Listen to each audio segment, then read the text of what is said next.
gentlemen, you're watching GEEKCASTER, everything sci-fi, fantasy, and geek culture.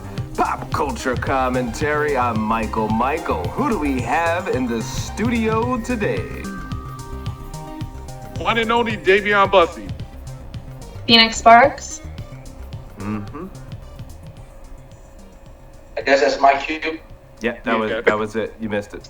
Yeah. And Frank Correa. And Franklin Correa. Say it again. And Franklin Correa. Because there's a lot of echo going on there. Alrighty, so I'm in the kitchen. We're going to talk about you as a filmmaker. Thank you very much for being a guest today. We're going to talk about some trailers and also your opinion of what's a good trailer, what's not a good trailer. But we got to start it off where you guys left it off before we even started the show. Okay? Now, we know that Phoenix Sparks is a huge Batman fan. And I just heard some disrespect before we started this episode. So I just want to get some clarification what's going on here. So, Dayveonne, you said Batman is not a superhero.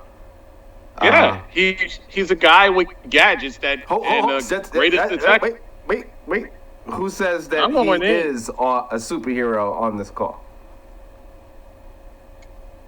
He is. There you go. Okay. I mean, me personally, look at here, man. Does he save lives? Yes. Yeah. Yes. Absolutely. He's a superhero. Mm-hmm. Does he stop crime? He's a superhero. Now, David, just because he doesn't have superpowers doesn't make him different from anybody else. There you go. See, Could you be Batman tomorrow? Just because you won the lottery? Don't bring that up, Phoenix. Do not bring that up. I am mad about that. So, Dayveonne, what is it about Batman? Yes, he does not have superpowers, but just because you don't have superpowers, does that make you not a superhero in your world, in your opinion? I say he's more of a vigilante. A vigilante can save lives. Doesn't make them a superhero. Well, vigilante, I mean, you're going from the perspective of the comic books and the police's perspective, but that's going away from... I saw what you did right there. Not getting away with it. No. You know what? I saw what you did right Remember, he wasn't just you call him a vigilante, but remember, he was also a detective, the Dark Knight. Right. Detective. So they put that in your pipe and smoke. You know what? Kick rocks. Kick rocks. All right. Yeah, I think we're warmed up. I think we're warmed up there. So what I did on Halloween Eve would make me a superhero then. Oh my goodness, how many times you gotta hear this story? Things happen. Who cares? Things happen. Bang, bang, bang, bang. Let's move on. Can you imagine if Batman, the superhero he is, if he talked about everything he did that was helping someone? Oh my goodness, that'd be annoying. Well, technically he did. Okay. Alrighty, so... Wait, Phoenix, she looked at me. Sorry. She's like, you keep that one for yourself. So, okay, so Franklin, correct? Yeah. So, you're a filmmaker. You were at Urban Action Showcase, right? Tell us a little bit about how you got into film and what project are you working on now? All right. So basically, ever since I was 5 years old, I wanted to be an actor. Like, you know what I'm saying? Chuck Norris was my idol. He is my idol. Everybody goes to Bruce Lee. Bruce Lee, nah, it was Chuck. I saw a white guy throwing kicks on on camera. I was like, yo, I want to be like that dude right there. So everybody always made fun of me growing up, saying, "Oh, you know, you're gonna be in." I don't know if you guys know about Porky's, but he was like, "Yo, you're gonna be in Porky's, blah blah blah. That's all you're ever gonna be in is a movie like Porky's and stuff like that." And I waited until I was about 18, and started going on cattle calls and stuff like that, and it just getting typecasted basically. And I want to meet this filmmaker by the name of Thomas J. Churchill, and he gave me 2 books that changed my life. And one was The Art of Screenwriting, and the other one was Rebel Without a Crew by Robert Rodriguez. And when I read that, I said, I'm gonna follow the footsteps of Robert Rodriguez, and I never looked back ever since then. And it's been I've been in this business like full time 22 years now. Wow. 22 years here. Wow. So how do you go about picking your crew? Because a lot of people out there say, hey, I want to get into film. I want to connect with a director and I want to connect with a producer. In your opinion, like how do they network? How do they get that going? I mean, it's hard. It's hard because like I can't pay anybody because I'm a no budget filmmaker. So I basically do everything myself. I hate to say it, but I do everything practically myself. And like if I can get like my actors like Dayveonne or his cousin HB or somebody to like, you know, drive people to a spot or hold a microphone or whatever, then I'll give them extra credit and then, you know, they'll be my crew. So basically my actors are always my crew. Because, you know, sometimes in this business, a lot of people try to get bougie and they want to get paid for everything. And it's like, listen, if you don't have the experience, you're brand new to the business, why should I pay you? I mean, you gotta put in that work first before you can, you know, see a cent. It took me 20 years to start making any type of money on any of my films. You know, I mean, so the best thing is to hit you up and say, hey, I'm available, and what do you need? And you just kind of put them in a slot. Someone that wants to get involved. Yeah, or help each other out. You know, like you know, barter with each other. Say, hey, look, you help me out on my film, I'll help you out on your film. Or you need something filmed, I'll film it for you. Just help me out on my film, or whatever not. And it works. It reciprocates both ways for everybody. So I mean, all they got to do is just reach out and say, hey, man, I want to be a part of something. And I mean, I've done it a lot of times where I may be a production assistant, and they're like, and then you find out that they're really, you know, really want to be a part of the business or not. Some of them give up within like 2 weeks of filming, and they're like, we've experienced you know what, that. We've experienced that. Like, I want to help out. I want to do stuff. Okay, here's the things I need you to do. Oh, you mean like do stuff? Like, yeah, well, Yeah. do stuff. Gotta do stuff. Do stuff. So, can you tell, as a filmmaker, can you tell if a trailer is really hitting? Like, by watching that trailer, you're like, oh, it's gonna be good, or watching that trailer, like, oh, it's gonna be bad. Can you tell? Well, first things first, I'm gonna tell you like this. I always thought that there was like an editor's cut. I didn't know that there was a certain demographics of people who just edit movies in Hollywood. That's all they do. There's just a certain group of people that you pay them $2,000, they make your movie look epic. Your movie could be garbage with a capital G, and they'll make your movie look cinematic and everything. And you'll be like, people will flock to the movie. And just like we all have done, we'll go to the movie theater and be like, that trailer was dope. And then we get there, we walk out, and we say, oh my God, that was dumpster juice, yo. Yeah. Straight up dumpster juice. Yeah, I don't even know anymore if I want to even mention the trailers that got me amped. And then when I saw it, it was like, so I think, Let's do it. You know, let's do it. I feel it's a slippery slope somehow. I feel like it's a trap. But I'll say something that I haven't seen yet, that I've seen the trailer. That Black Panther trailer is it's so big, it's so epic. I mean, I don't know. It's almost too big, too epic, the trailer. I'm gonna be like this. For me, I think that they're giving too much of the movie away, and I think that from just watching the trailer, I can tell you right now, it's gonna be a little woke in there. It's gonna be a little woke in there. So, you know, and then making Neymar out to be this like evil, maniacal guy when he really wasn't. But still, I mean, yeah, they had their beef or whatever, but you know, they're focusing more on one aspect of it. It's just like, don't take it the wrong way, Phoenix, but it's like it's being more like towards a feminine type, thing, like women empowered type, thing with the trailer. If you notice, I don't want to be the only one to say, yeah, no. If you haven't noticed it, everything is like just same thing they did with the Woman King. Like, they made it like a women empowerment film, and then you go watch it. There's only 2 action scenes in the whole damn movie. Mm-hmm. Oh, wow. I thought wow. See, I didn't see it yet. I'm actually looking forward to checking that out. But now that you say that, I'll leave it at that.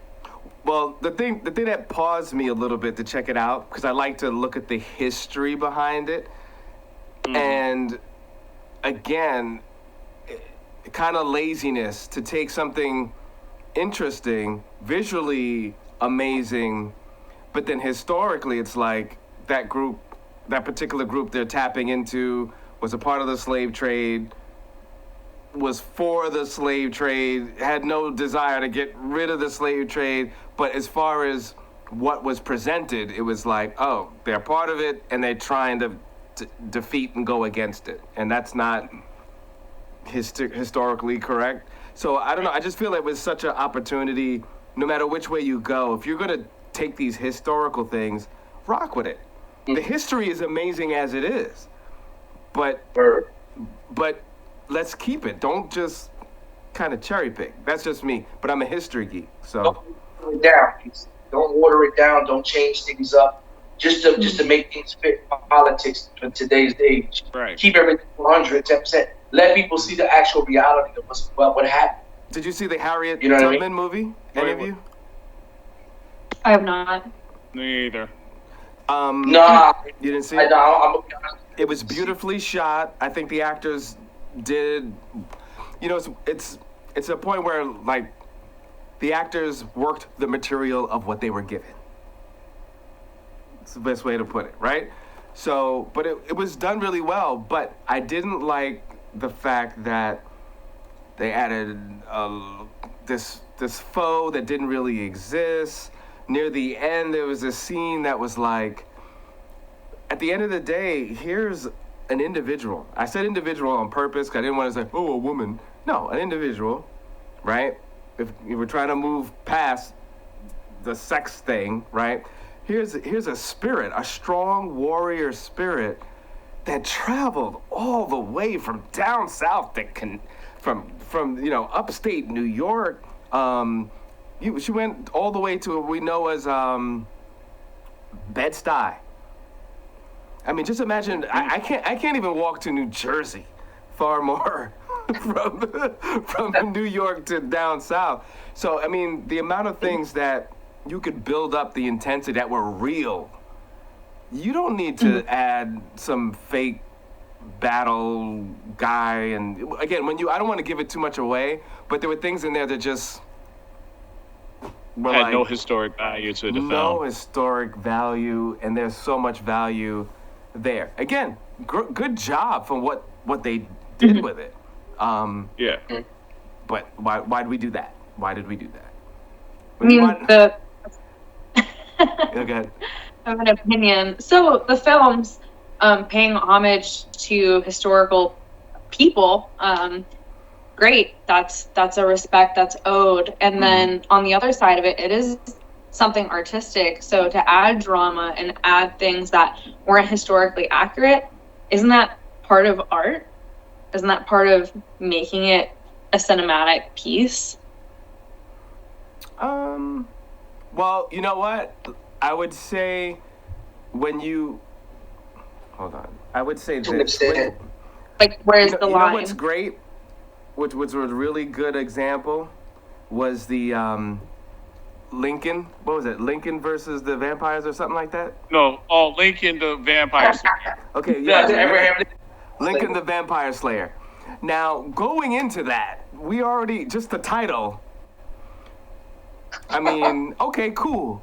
But if I say Phoenix Sparks, past, present, and future, something like that, or the beginning of this mogul businesswoman, you kind of build it up where these things all really happened.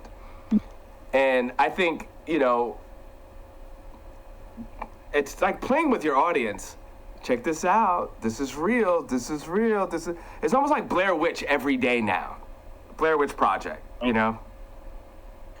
So that's how I feel about it. So when I hear you, yeah, there's artistic license, I guess, but then do the Lincoln thing where like, Obama fights Mars, women from Mars. Going into it, I know, it's not a carrot of you're teaching me something. All right. Mm-hmm. I think that's what they. Well, let me shut up. I'm not going to spoil the film. With which one? The Lincoln Vampire Hunter film. That was interesting. There's a bunch of people that have copied that since, which again, it's like, could come up with. One is now what, Harriet Tubman, the Demon Slayer or Vampire? Yeah, it's like. There's a couple. There's actually a couple. Sherlock Holmes versus something else. Like, there's a lot of straight-to-video stuff like that. Right. Yeah. All right, so is there anything out there that got either of you excited that, like, okay, here's a trailer that's going to bring me to run out there. I want to see it. Besides Black Panther. I think universally everyone wants to check it out, check that out. But is there anything else out there that's like, oh, I have to see this because... Creed 3, I have to say. Okay. I mean, are we just doing movie theatrical or straight to video as well? Either or is fine. I mean, something that you haven't seen yet, but like after seeing this, you're like, I gotta check this out. Well, I mean, there's a few of them that I want to see that I haven't seen. Like, there's a movie coming out. Oh my God, it's on the tip of my tongue and I can't think of it now. I know one is on Netflix, but first they're going to put it in film and then they're going to send it straight to Netflix. It's on Knives Out on 2, Iron Crystal or something. I'm sure. I can't think right now. I'm trying. Creed 3. He said Creed 3 and it threw me off, and I'm just like, all right. The trailer's interesting. I mean, the trailer's interesting. The only thing about the Rocky franchise and the Creed franchise, which is basically a spin-off, it's the same thing, is what's going to happen already?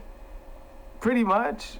That's the only thing. It's like, it's only, and if there's a big twist, there's only but some ways it could go, Right. You already see on the trailer, the guy dies in the ring and he's holding the guy's head. Like, come on, man, it's Rocky 4 all over again. You know what I'm saying? I'm excited to see. Watch the trailer again. There's a white guy on the floor like this. He's holding the guy's head and he's looking down at him like Drago. And I'm just like, come on, man. Like, I'm just glad that it didn't. Good. Huh? I was just saying, the only thing that I'm excited about, I'm a huge fan of the villain in this. Myers, I think, is a great actor. And I'm excited to see Michael B. Jordan's first, his directorial, that's the right word, right? Debut on this. So I'm excited to see, can he pull something, interesting, from this? Because you pretty much seen this, but there's only, but to be fair, I mean, if it's two people fighting, there's only but so much you could do, to be fair. Yeah, it's made so much into the original. It's just like, come up with your own stuff.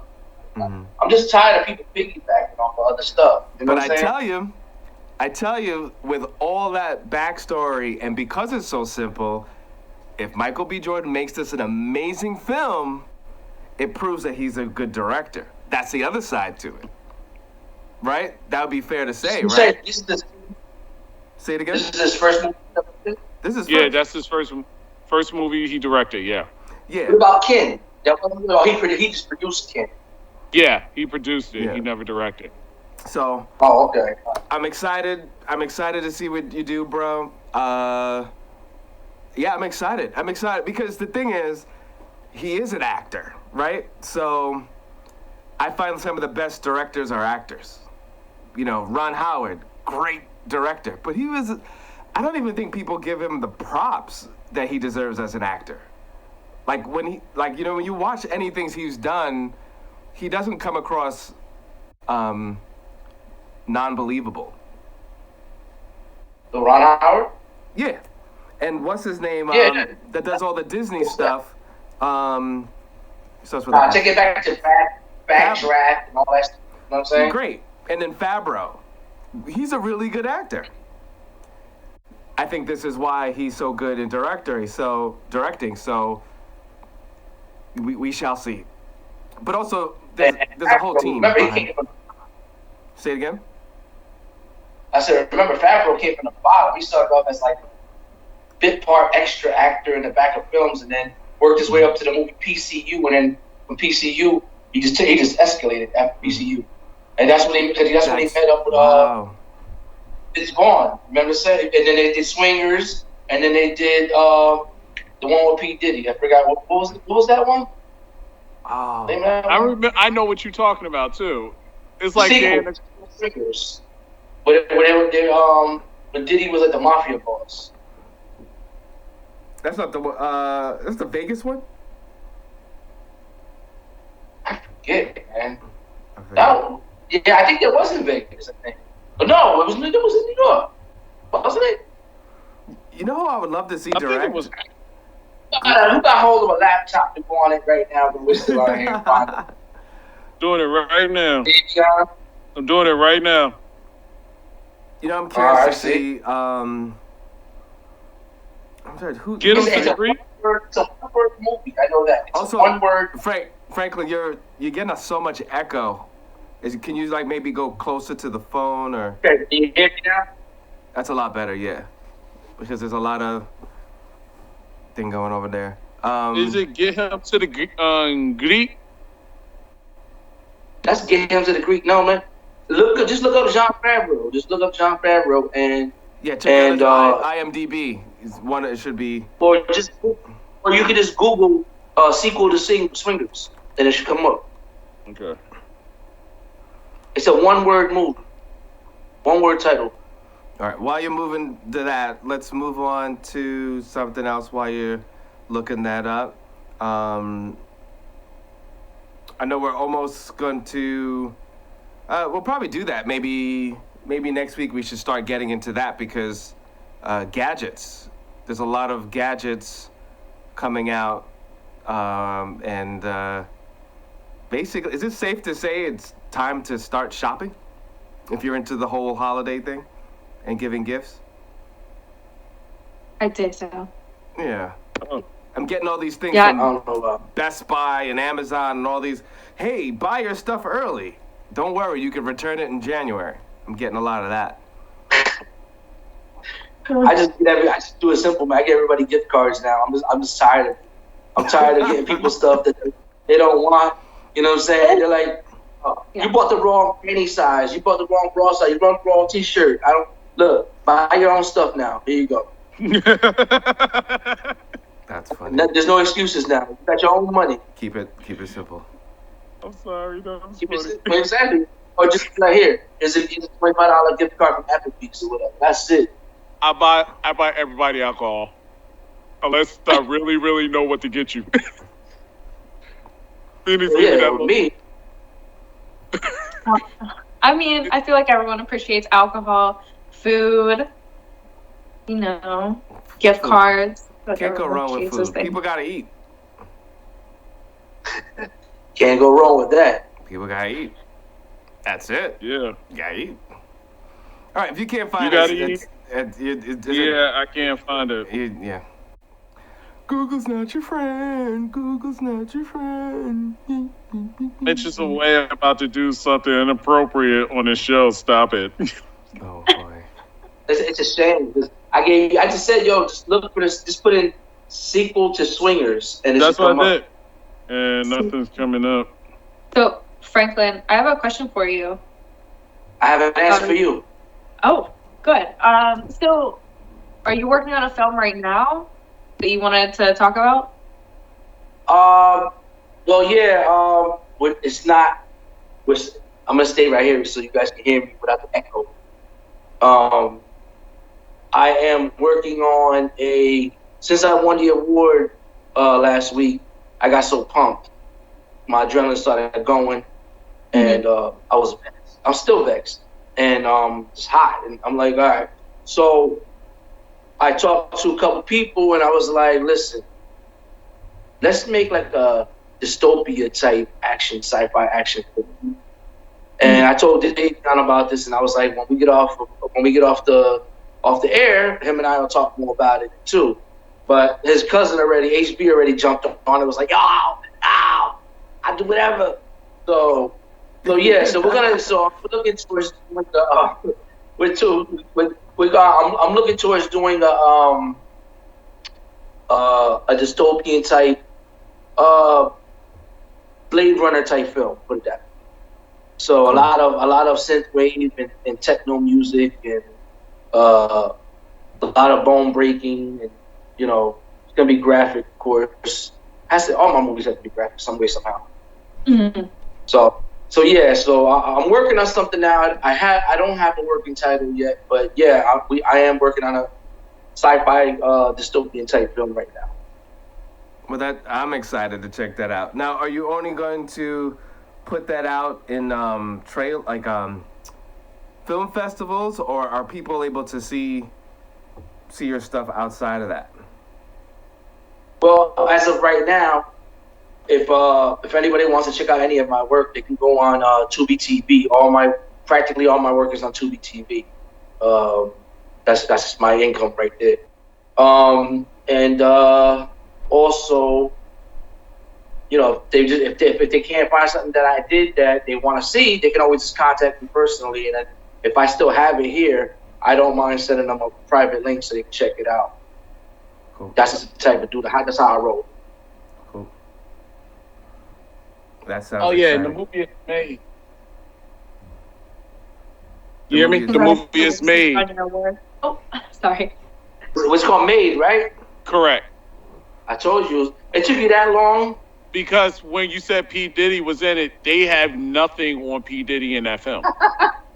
Yeah, all right, no problem. Well, at least you. And oh yeah, I have this. Cool. Oh, All right. wow. Give everybody your It just website and your social media, so that way people could hit you up if they want to get involved, support, or watch your stuff.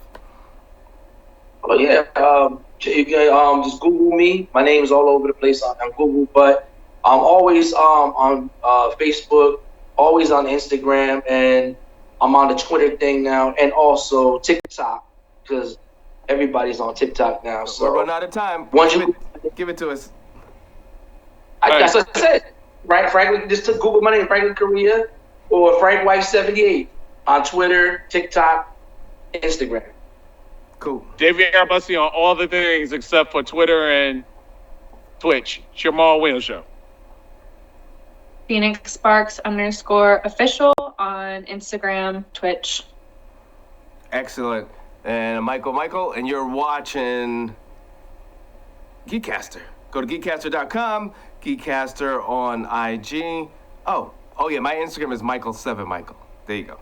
But thank you so much for joining us. You're watching GEEKCASTER.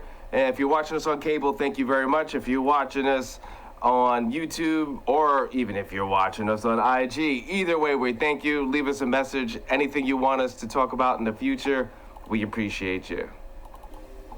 And we're out of here.